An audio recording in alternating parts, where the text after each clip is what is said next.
Hello, everyone. Welcome to Showcase. Today on the show, we have actress Babe McGuire. Hi, Babe. How are you today? I'm doing great. How are you doing? It Wonderful. snowed here in Tucson yesterday, so it was an Wow. incredible day. It's weird to get snow in Arizona. It is. It's been raining here like crazy. We had 9 tornadoes in one day, expecting more. So I'm trying to stay a little low. Yes, you um, are. yeah, so hopefully everybody out there stay safe and good luck. Um, Well, babe, I have a couple of questions for you to begin with. Why so late in life did you want to go ahead and try to start a comeback, or what made you get into getting back into the industry? I know a lot of people have asked me that question, truly. And I had a very successful career, and I didn't like it, but I did it because it was a tremendous living. And I had a severe medical problem, thought I was going to die. And my husband said, if you only have 1 year to live, what do you want to do? And I was in a lot of theater in college and did a lot of community theater over the years. And I looked up and said, I've always wanted to be a film actress. And he said, then go for it. And Yeah. so some people have 50 things on their bucket list. I have four. And they all have to do with the film industry. And my goal is right now, my goal is to get an A-list agent. If you look me up on IMDb, the International Movie Database, you can see I have a lot of experience and I have a lot of maturity. And I just really feel like there's a place for me in the film industry as an actress. Oh yeah, absolutely. I've seen a couple of your films. I did look you up on IMDb, and you impressed the heck out of me, and it's not easy to impress me. I mean, but I saw this, I'm like, wow, Babe McGuire's going to be on my show, definitely. So I'm all hyped and psyched and everything. And is there anything else you want to add to this to let the people watching know, like how you got started in the industry years ago? Well, I was a theater major. My first major in college was theater. It was speech and drama back then. That's how many years ago. And I just have always loved it. I've always loved theater and I've always loved film.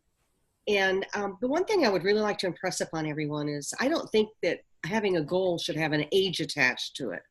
I think if it's what you want to do, you should go for it. And I don't want to die saying I wish I would have. Now, if Right. I go for it and I don't make it, that's fine. My goal in life is to do the best I can and give the result to God. Oh, And yes. really, I mean, if I don't get a part that I really wanted, then I know that part wasn't meant for me. And I've shown up and with a very small part in a film, and we've done the scene, and the director came back and said, "We'd like you to take a bigger part. We didn't realize that you could do what you can do." And the other thing I think that's important in life is you don't know what you don't know. Right. So you might think you know a lot, but you really don't. And what's really opened my eyes to this industry is I have had tremendous coaches. I figured if the great basketball players and golfers had coaches, I needed one too. Oh, And yeah. so I have Lar Park Lincoln and Patrick Carson and Melody Jackson out in LA with Smart Girls. And I've taken classes from Kevin Kline. And I just really think that they open your eyes up to what's available and Right. what you can be and can't be. And what you have to do is define yourself with your brand. So what kind of parts are really cut out for me? And where am I going to star at?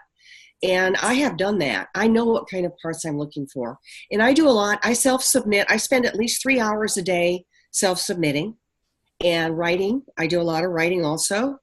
And I think that sometimes a career in film is 80% marketing and 20% acting. Exactly. And It's, the yeah, other thing, I spend a lot of time in my auditions because you can't get a part if you can't audition. true. And And video auditions, self-tape auditions are the only way you're going to get in the door for a lot of them.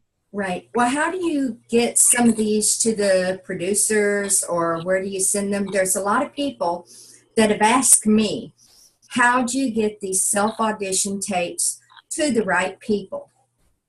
Well, number one, you need to have a good reel. Mhm. And if you don't have one, you need to find someone that will film you and help you make a reel. And I think IMDb and casting networks, and I've used the Texas. I used to live in Houston, so I use a lot of their websites, acting websites, and I use the Arizona websites, and I use the LA websites. I go all over.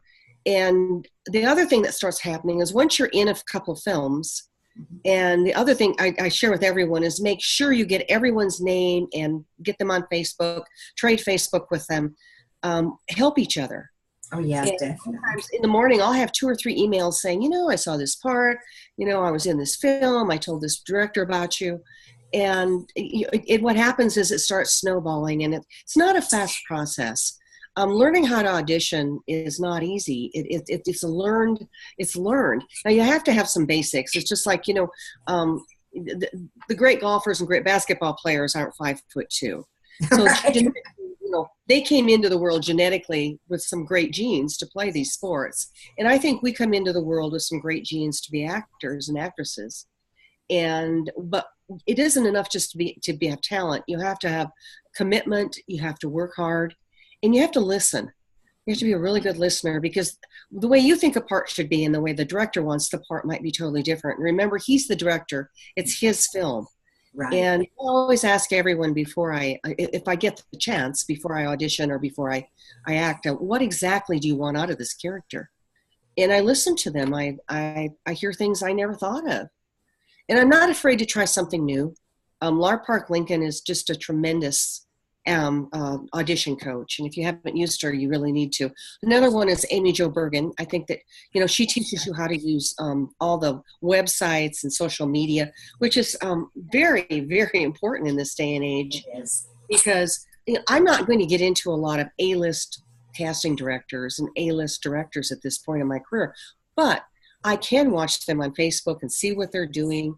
I can, really and truly find out about them and find out about what they're doing, so I can submit something. And the other thing I do is I still use, I have my own little cards. I had cards made, greeting cards or whatever you call them, business cards. Mm-hmm. And I also made cards to send in the mail. And I mail out probably 50 to 100 cards a week. And I have a mailing list. And I use different pictures from different films. I have like 20 different cards. And I want to keep my name in front of them. Oh, yeah. The one thing I know is I ran into a director in a Walmart when I was in Burbank. And she said to me, she said, I would have loved to have used you for a film, but I couldn't remember you. I didn't know how to get a hold of you. And I think that happens. I think we meet somebody and we think they're going to remember us. And what they do remember us auditioning. I auditioned last fall for a tremendous part in an A-list. It was just a small part, but it was an A-list movie where I got to play a major movie star's mother, which have been a big, big boost for my career. And the day before I was supposed to leave, an A-list film actress about my age called and said, I'd like that as a cameo part. And she had won a Golden Globe, so, they called me and said, we're going to use her. But it still was super positive, because I've stayed in contact with that director and that casting director and that producer, and they've all said, there'll be something that'll come up. We're gonna give you another chance. Right. And I just think staying super positive, and no matter what happens, I look at it as a positive. And I think we just really need to never give up. Right. Every day, I consider this is, if I'm going to be successful at this, I need to put at least 3 to 5 hours a day into it. It's not a hobby. Right. I'm not going to put this much work into a hobby. And I really enjoy it. I love being in front of the camera. And I love playing different people because they're so interesting. My favorite thing in life to do is to go to Las Vegas and people watch. Oh, really? Yes, I love to do that. I love watching how people react to each other. Oh, yeah. And what they say to each other, and when they're angry, how you can tell they're angry, or when they're sad, or when they're happy, or when they're in love. It's like picking out couples who have been married for 30 years and couples who are married a year. I think we can all do that pretty easily. But do you ever watch how they hold their hands and how they look at each other and how they touch each other? And I just think that there's just so much that that film gives us. It really tells us how our feelings, how we feel. A lot of people, I say, how do you feel? And they go, oh, I don't know. But when you watch a film, people come out and say, oh my gosh, I felt like that person. And you know, the greatest compliment you can give an actor is that, you know, you made me feel that part, that person. You know, I feel I know that person. Yeah. You know, it comes back to the I am you. Well, they can relate to the character that you're playing because you know you're doing it so well that when you do it right, people relate. I mean, they just see it and they're like, "Oh wow, I know exactly how she feels," or Sally you know, Field, "I've been there." Meryl Streep, you know, all the great actresses. The one thing is we all feel we know them. Right. We do. And It as is we, amazing how you come out of one of their films and you go, you know, I think I know that. You know, if I saw her on the street, I'd feel she was my sister. yeah. Well, And at our age, it's I don't know. Things I think are changing a little bit in Hollywood. Everybody's tired of seeing the young, perfect body, perfect face, perfect hair person. I don't know about you. I can't really relate to them. Put someone in there that's more real, someone that can do the part, someone maybe that has a little more experience, a little bit older. You can't, I mean, you can make a young person look a little bit older, but I want to see somebody that looks more real. Someone that may have a couple of extra pounds, someone that isn't perfect face. We may have a few wrinkles. I want to see that kind of person on film so that way I can relate to them better, you know. you know, I look at like Kathy Bates, and she's definitely not pretty, but she Oh, is. I love her. You know, who doesn't love her? I mean, and Exactly. you know, somebody said to me, you know, do you do Botox? Do you? No, I don't do anything. I want to look my age. I really like where I'm at. Yeah. And I don't think there's anything wrong that when I smile, my forehead moves, or my eyebrows, or my cheeks, or I have wrinkles on my neck. I think that's a real plus in life. I want to age gracefully, just like everyone else, and I buy all the potions and all the, you know, whiteners for my teeth. But one thing I don't do is I don't want to distort my looks. And I think a Right. lot of actresses our age have distorted their looks. They're Yes. They fabulous. look terrible. When you look at them, their lips are too thick and their cheeks are all tight.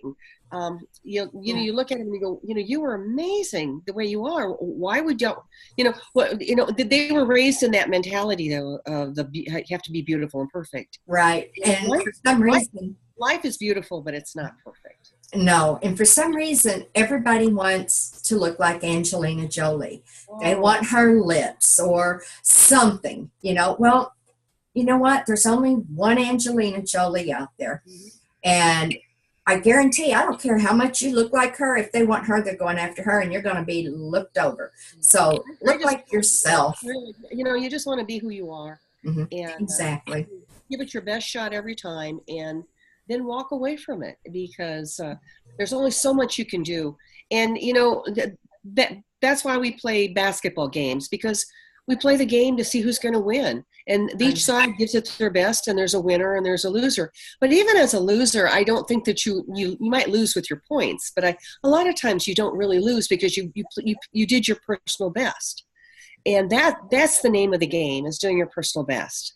And it's also fun because I have two granddaughters, and I like them seeing me trying for, you know, going for something in life. And I like spending time with them, and I like seeing films with them.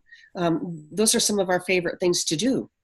But the great thing about life is that if it ends tomorrow, I'm not ever going to have a regret. I've done just what I wanted to do, and I got what I was supposed to get. And usually you're right where you're supposed to be. And I know people say, well, I wish I would have. I never say I wish I would have, because I don't believe in that. And I don't believe in luck. That's me. I don't think you're lucky in life. I think if you work hard, you get what you're supposed to get most of the time. Exactly. So everyone, that was great advice from Babe. And I do appreciate you being on the show, and I hope you come back very, very, very soon. Thank you, Vanessa. All right. Well, thank you everyone for tuning in, and thank you, Babe. And everyone have a great rest of your day. Bye.